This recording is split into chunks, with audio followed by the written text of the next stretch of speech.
செங்கோட்டையன் அதிரடியா நீக்கப்பட்டிருக்காரு. ஒரே நாள்ல அதிரடியா இபிஎஸ் முடிவெடுத்திருக்காரு. பின்னணியில என்ன நடந்துச்சு நீங்க நினைக்கிறீங்க? என்டிஏவை உடைக்கணுன்ற வேலை அண்ணாமலையை வச்சு 2022க்கு அப்புறம் ஆரம்பிச்சிட்டாங்க. யார் ஆரம்பிச்சான்றீங்க? பாஜக கூட கூட்டணியே இல்லை, தாவேகா கூட முடிவு பண்றாரு. இந்த முடிவு அப்பதான் டெல்லி பாஜகவுக்கு புரியுது. அண்ணாமலை பேச்சை கேட்டு விட்டுட்டோம். இதே தொடர்ந்தோம்னா நமக்கு பார்ட்னரை கிடைக்க மாட்டாங்க. சேர்றதுக்கு முன்னாடியே நம்மளால ஆரம்பிச்சார் தெரியுங்களா செங்கோட்டையன். அப்படியே கும்பலாக வரும்போது அது தனியாக பிரிஞ்சு போயிடுறது. திடீர்னு போய் சபாநாயகர் ரூமில் உட்காந்துக்கிறது. திடீர்னு டெல்லிக்கு ஃப்ளைட்டை போயிட்டு அங்கே ரூம் போட்டு உட்காந்துக்கிறது. அமித்ஷா பார்த்துருக்காரு, இது பார்த்துக்கிறாரு. இவரை தூக்கி போட்டுட்டு செங்கோட்டையனை வைக்க போகிறாங்க அப்படின்னு. அப்போவே நான் சொன்னேன், செங்கோட்டையன் இன்னொரு ஓபிஎஸ். இதில் பிரிந்தவர் சேரணுன்ட்டு சொல்கிறாரு. டிடிவி சேர முடியுமா? தனி கட்சி. சசிகலாவும் டிடிவியும் ஒன்றா இருக்காங்களா? தனித்தனியாக இருக்காங்க. ரெண்டு பேரும் ஒன்றா ஆக மாட்டாங்க. ஓபிஎஸ் எதில் சேர்த்துவீங்க? முதல் 3 முறை முதல்வராக இருந்தவர், கட்சியினுடைய பொருளாளராக இருந்தவர். 3 முறை எப்படி முதல்வராக இருந்தாருன்னு சேர்த்து சொல்லுங்க. எப்படி வேணா இருந்துட்டு போட்டோம், முதல்வர் தானே. அது சொல்லுங்க, அதாங்க முக்கியம். இந்த இடத்துல செங்கோட்டையன் இருந்திருந்தால் இத்தனை தோல்விக்கு பிறகு ஏடிஎம்கே இருந்திருக்குமானா? இருந்திருக்காது.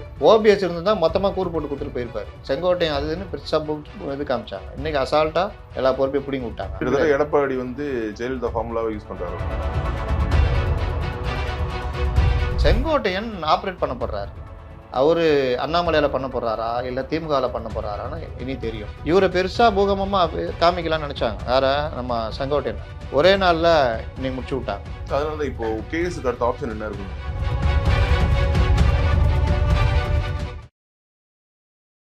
வணக்கம். ப்ரோ பாலிடிக்ஸ் நிகழ்ச்சிக்கு உங்களை வரவேற்பதில் மகிழ்ச்சி. இன்றைய சிறப்பு நேர்காணலில் நம்முடன் இணைந்திருப்பவர் மூத்த பத்திரிகையாளர் திரு அப்துல் முத்தலிஃப் அவர்கள். வணக்கம் சார். வணக்கம். செங்கோட்டையன் அதிரடியா நீக்கப்பட்டிருக்காரு. ஒரே நாள்ல அதிரடியா இபிஎஸ் முடிவெடுத்திருக்காரு. பின்னணியில என்ன நடந்துச்சு நீங்க நினைக்கிறீங்க?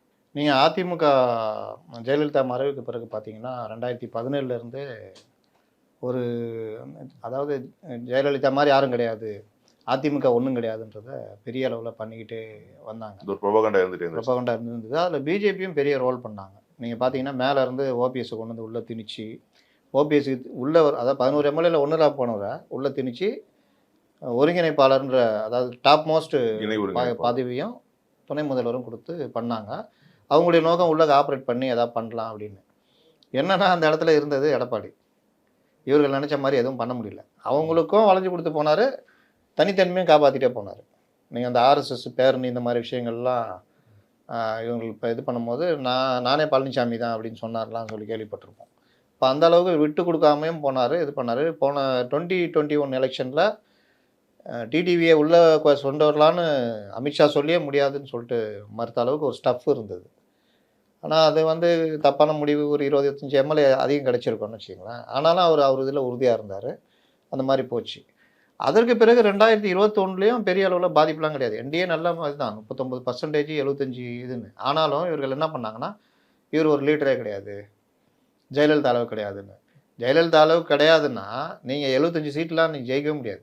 நம்ம 2019 அது அதிமுகவுடைய ஃபண்டமெண்ட் ஒரு ஓட்ஸ்ல அந்த 75 சீட். இப்போ இவங்க இந்த இடத்துல ஓபிஎஸ் வச்சு பாருங்க, ஈஸியாக முடிச்சு விட்டுருப்பாங்க. அப்போ கொஞ்சம் சதர்ஷனா முடிஞ்சிடும்.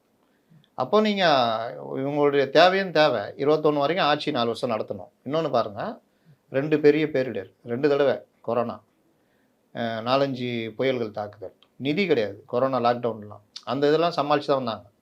இவங்களுக்கு 4-4.5 வருஷத்தில் இவங்களுக்கு பெரிய அளவில் ஒன்றுமே கிடையாது. ஆனாலும் ஏகப்பட்ட பிரச்சனை. அதை சொல்கிறேன், அந்த கம்பேரிசன். இவங்க அந்த ட்ரைனிங் பக்காவாக இருந்தது அப்படின்றது. 21க்கு பிறகு நீங்கள் ஓபிஎஸ் ஒரு பக்கம், அண்ணாமலை ஒரு பக்கம் இப்படியே உருவாக்குறாங்க. மீடியாவும் ஃபுல்லாகவே இவருக்கு எதிராகவே கொண்டு போயிட்டே இருக்காங்க. இப்போ பொதுவாக எல்லார்ட்டையும் என்ன இருக்குன்னா, ஒன்றும் இல்லை பிஜேபி கூட சேர்ந்துட்டாரு அப்படி இப்படின்னு. சரின்னு ஒரு கட்டத்தில் அண்ணாமலையை வச்சே உடைக்கிறாங்க அந்த என்டிஏவை.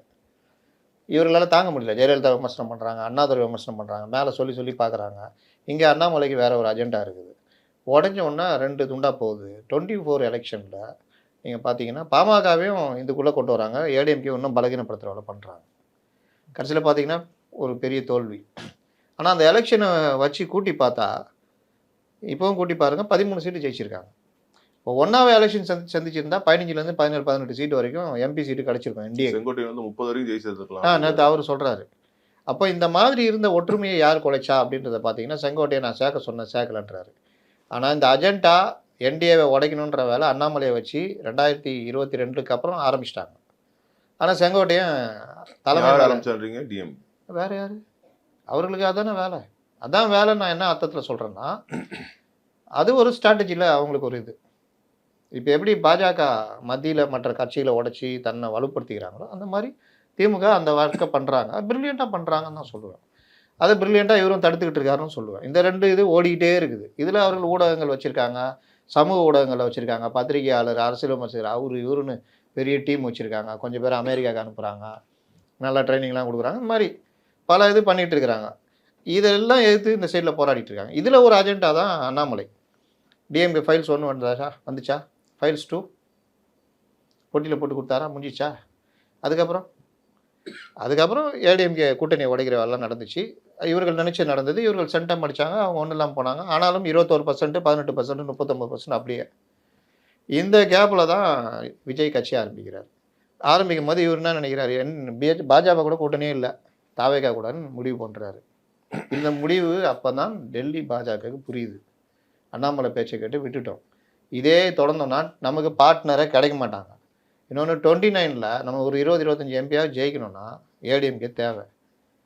பிரிந்தவர்கள் சேர்கிறார்கள். கண்டிஷன்னா அண்ணாமலை தூக்கணும். 2வது டிடிவி, ஓபிஎஸ்லாம் எங்கே பிரச்சனை, நீங்கள் அதில் இது பண்ணாதீங்க, ஓகேன்றார் அமித்ஷா. நடக்குதா? இது அண்ணாமலையை மீறி நடந்த செயல். ஆனாலும் இந்த விவகாரத்தில் இது இப்படியே தான் போய்கிட்டு இருக்கு. உள்ளுக்குள்ளே அந்த வார் ரூமு மற்ற இதெல்லாம். இதுக்கு நடுவில் சேர்றதுக்கு முன்னாடியே நம்மளால் ஆரம்பித்தார் தெரியும்ல, செங்கோட்டையன். அப்படியே கும்பலாக வரும்போது அது தனியாக பிரிஞ்சு போயிடுறது. திடீர்னு போய் சபாநாயகர் ரூமில் உட்காந்துக்கிறது. என்ன வந்துடுறீங்க, சும்மா ஒரு நோட்டு கொடுங்க, அப்படியே எழுதிட்டு சரி வரட்டுங்களா? எதுக்கு வந்தார், எதுக்கு போனாருன்னு. ஆனால் வெளியில் பத்திரிகையாளர்கள் சபாநாயகருடன் சந்திப்பு. திடீர்னு டெல்லிக்கு ஃப்ளைட்டை போடியா, போயிட்டு அங்கே ரூம் போட்டு உட்காந்துக்கிறது. 2 நாள் 10 இப்படி வர்றது. என்ன அமித்ஷா பார்த்துருக்காரு, இது பார்த்துக்கிறாரு, இவரை தூக்கி போட்டுட்டு செங்கோட்டையனை வைக்க போகிறாங்க அப்படின்னு. அப்போவே நான் சொன்னேன், செங்கோட்டையன் இன்னொரு ஓபிஎஸ் பார்த்துருக்கீங்களா? நீங்கள் உங்களுக்கு தெரியாது கிடையாது. அவர் எடப்பாடி மாதிரி கீழே இருந்து வந்த தலைவர் இல்லை. 2001க்கு முன்னாடி ஓபிஎஸ் பார்த்தீங்கன்னா யாருன்னே தெரியாது. அவர் டிடிவிக்கு ஒர்க் பண்ணி அப்புறம் ஜெயலலிதாவுக்கு ஒர்க் பண்ணனால தான் அவங்களுக்கு பிடிச்சி போகுது. அதே சமூகன்றதுனால நல்லா சிறந்த அடிமையாக இருக்கார். நல்லா எல் ஷேப்பில் வளையிறாப்புல.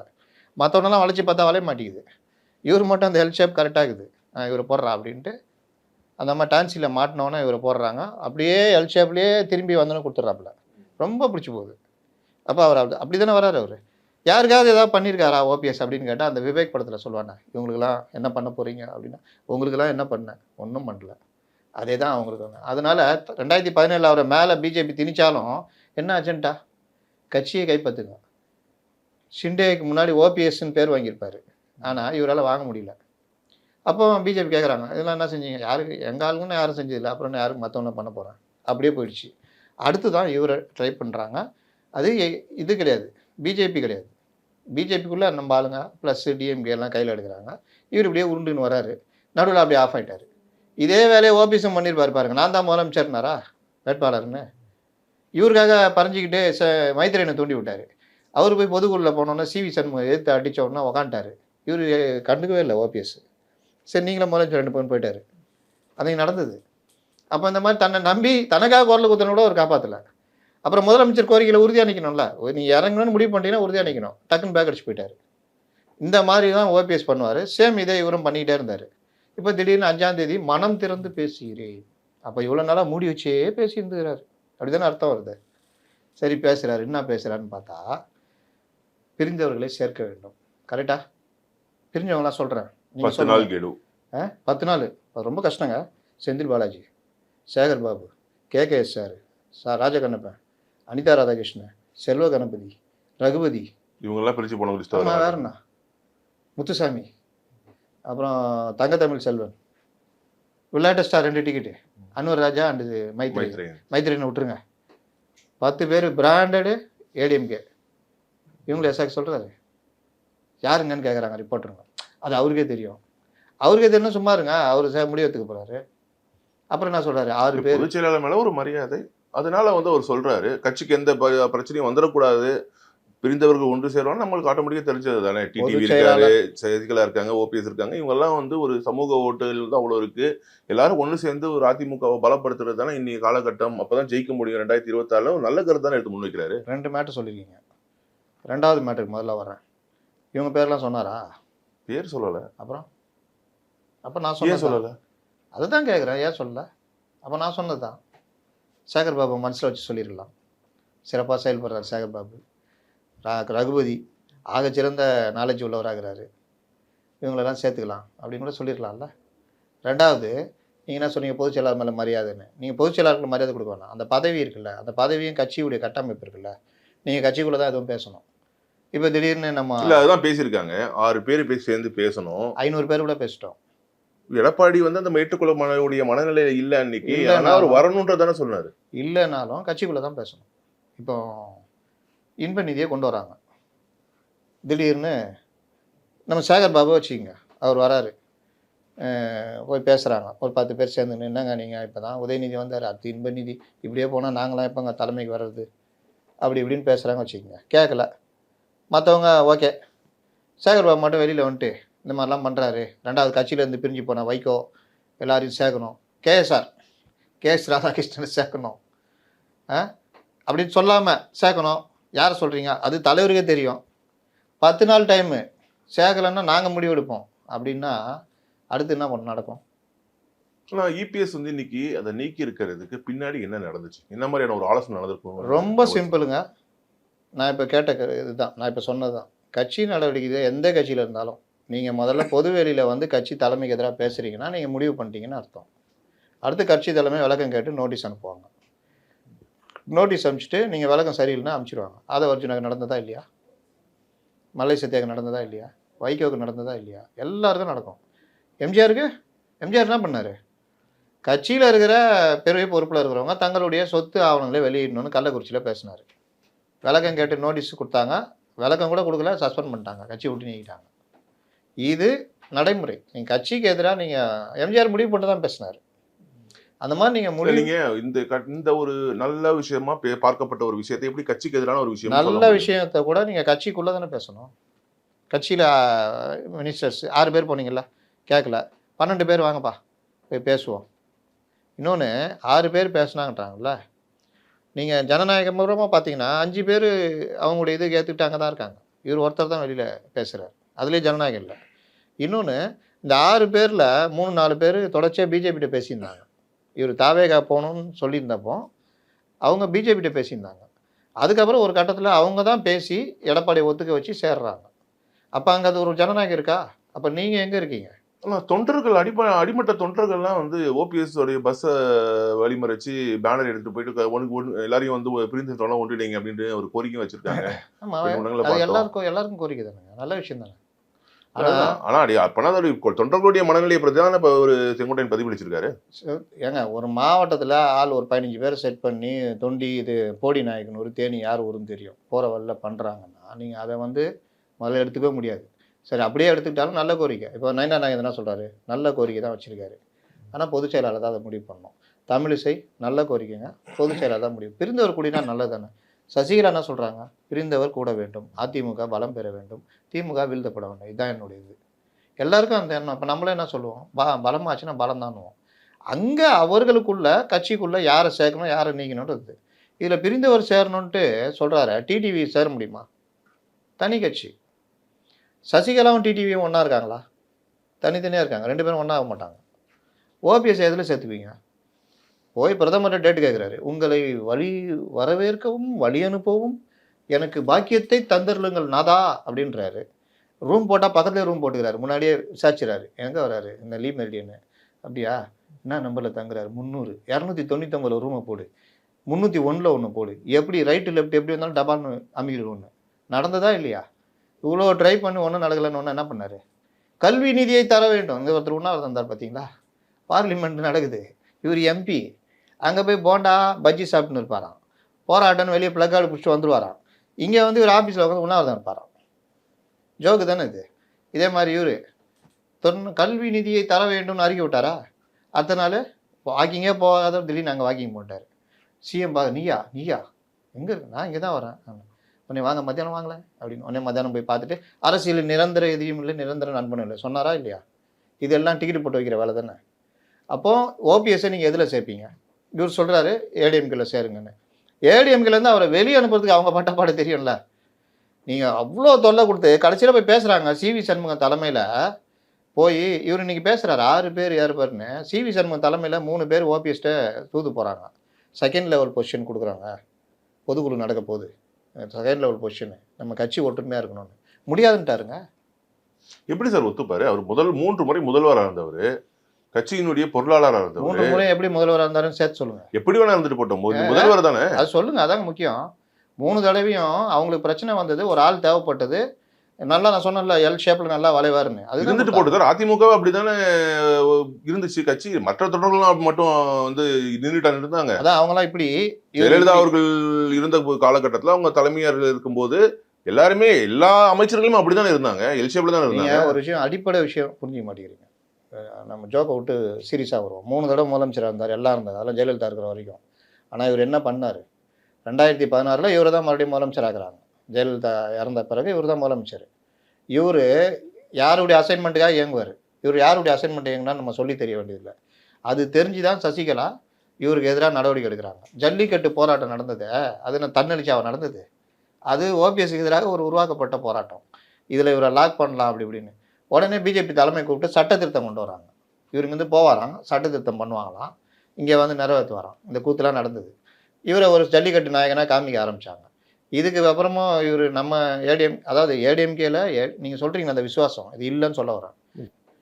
அப்போ தான் இவரை தூக்கணும்னு முடிவு பண்ணி தூக்குறாங்க. அதுக்கப்புறம் நடந்தெல்லாம் தெரியும். நீங்கள் எங்களை மீறி தூக்குறீங்களா, நீங்கள் இருந்தால் தானேன்னு பண்ணுறாங்க. நீங்கள் என்னையே அனுப்புறியா, நான் இருந்தால் என்ன பண்ணுறேன் பாருன்னு மறுபடியும் இது பண்ணிட்டு எடப்பாடி இது பண்ணிட்டு போகிறாங்க. நாங்கள் என்ன பண்ணுறோம் பாருன்னு கட்சி உடையும் போது எடப்பாடி இருக்கணும், 11 எம்எல்ஏ வேணும்ன்ட்டு, இது ஓபிஎஸ் இருக்கணும், ஓபிஎஸ் உள்ள திணிக்கிறாங்க. இதெல்லாம் நடந்ததா? இதில் சாமர்த்தியமாக இதை பயன்படுத்திட்டவர் எடப்பாடி.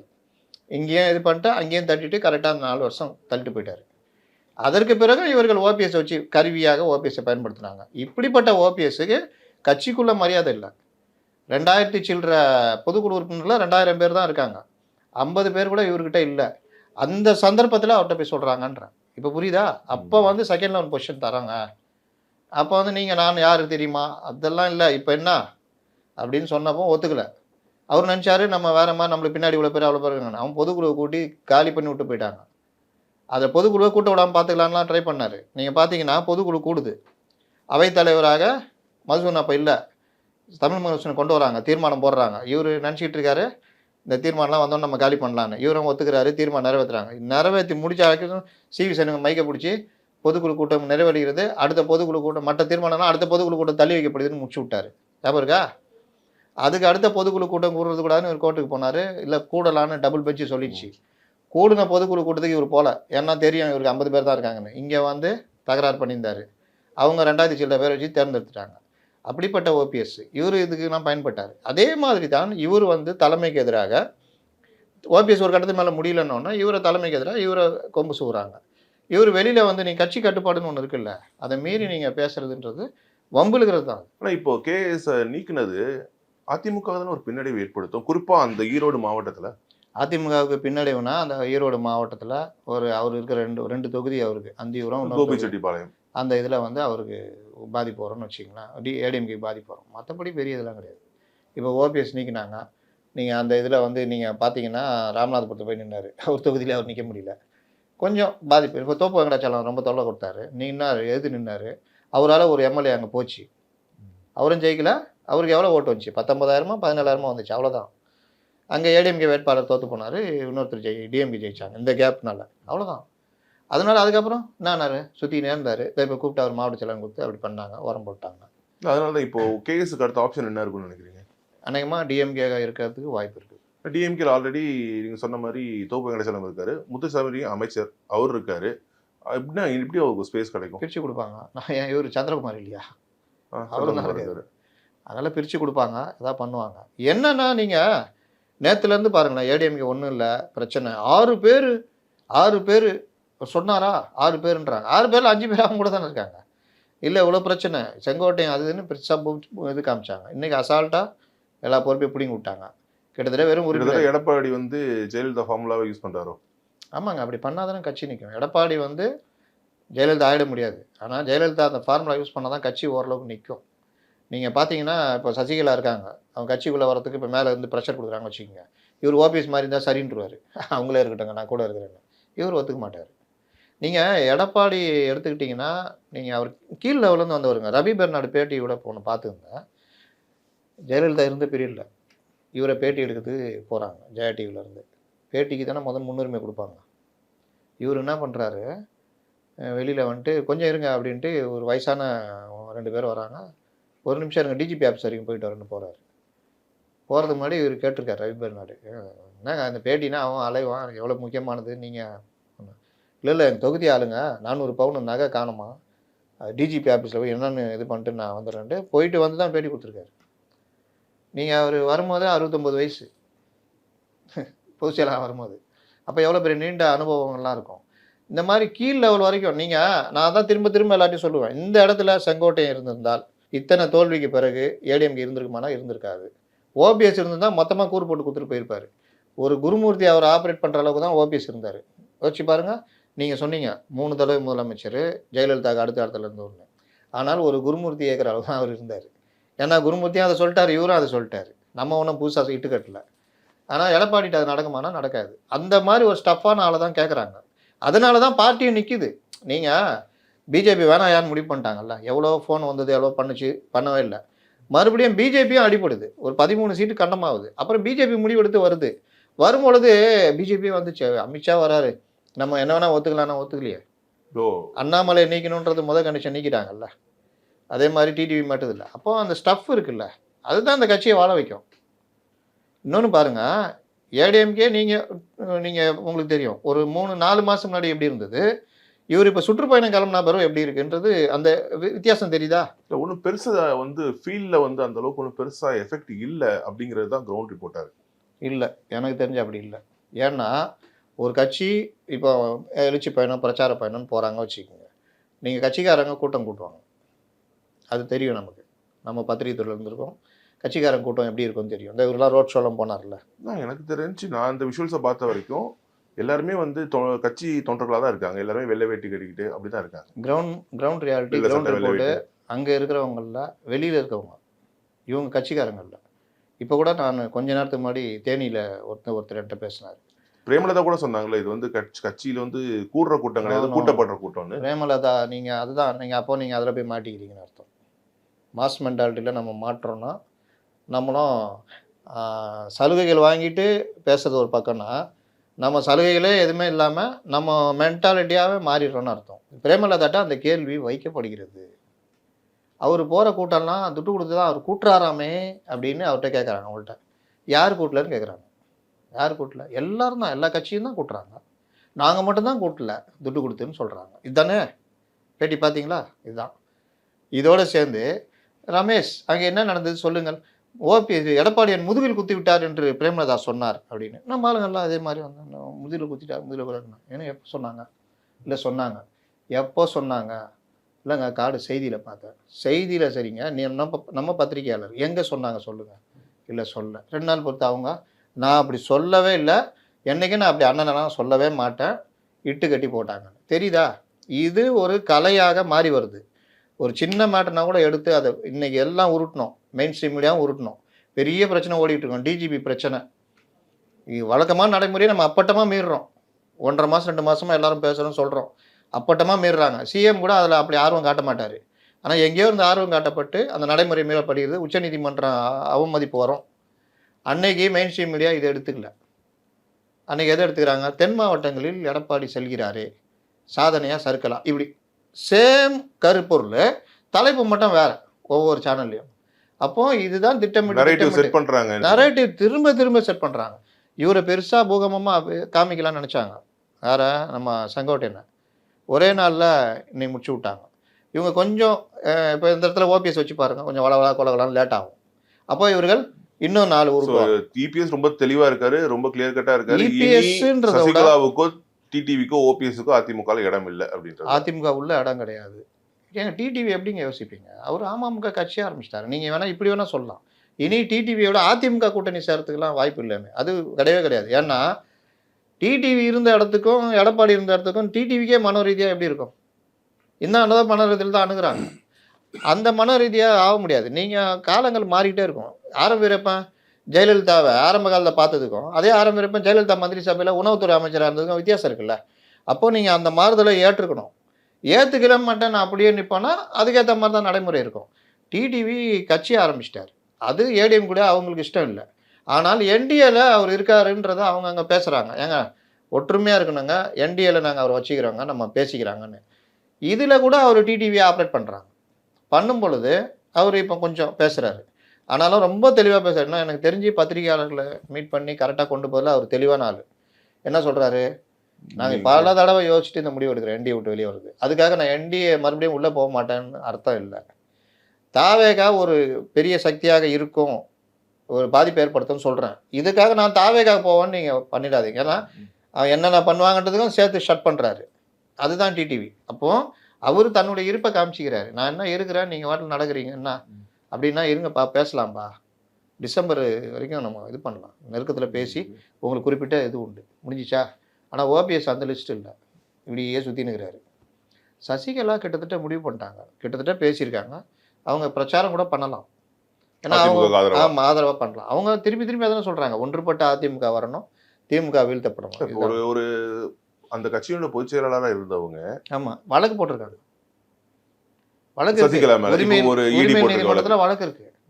ஆனால் அவங்க எப்பவுமே அதை பற்றி பேசல. இப்பவும் பொதுச் செயலாளர் தான் போட்டிருக்காங்க, வண்டியில் போகிறாங்க வராங்க. அந்த ஸ்டாச்சரை விட்டுட்டு மறுபடியும் வந்து அதிமுக பிரச்சாரம் பண்ணுவாங்களா எடப்பாடி முதலமைச்சர் ஆகணும்னு? யார் வேணா எது வேணா பண்ணலாங்க. திமுக வீழ்த்தப்படணும், ஒன்றுபட்ட அதிமுக வரணும். அம்மா அதை தான் விரும்பினாங்க.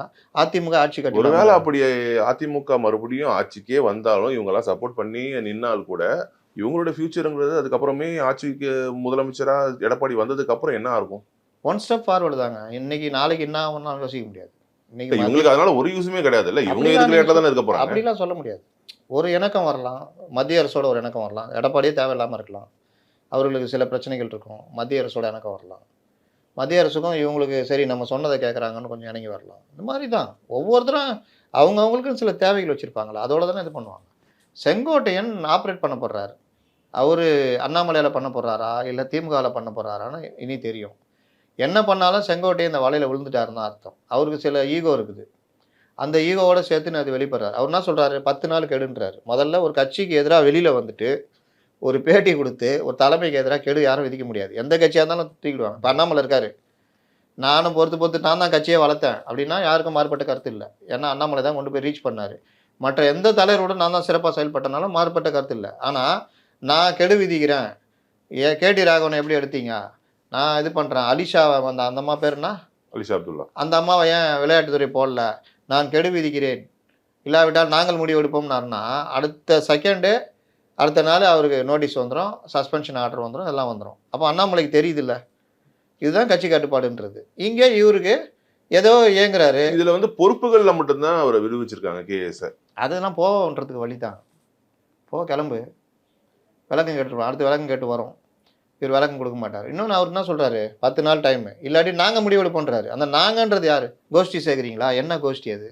இன்னொன்று நீங்கள் யாருன்னு சொல்லுங்கள், யாருன்னு சொல்ல மாட்டீங்க. எப்பவுமே அவர் வளவலா தான், அதே இதுதான் பண்ணுறாரு. அதனால் வந்து இவருடைய இது வந்து அடுத்த கட்டத்தை நோக்கி நகராது. நீங்கள் கொடுங்க, அப்படி இதுன்னா இது பண்ணுவாங்க, நாங்கள் பார்த்துக்கலாம், நம்ம இதில் வந்துடுங்க, நல்ல போஸ்டிங் தரணும் கூட பேசியிருக்கலாம். மிக்க நன்றி சார், உங்களுடைய பல்வேறு விஷயங்கள் ரொம்ப டீட்டெயிலாக பேசுனீங்க. உங்களுடைய நேரத்தை செலவழித்து எங்களுக்கு பேட்டி கொடுத்து மிக்க நன்றி.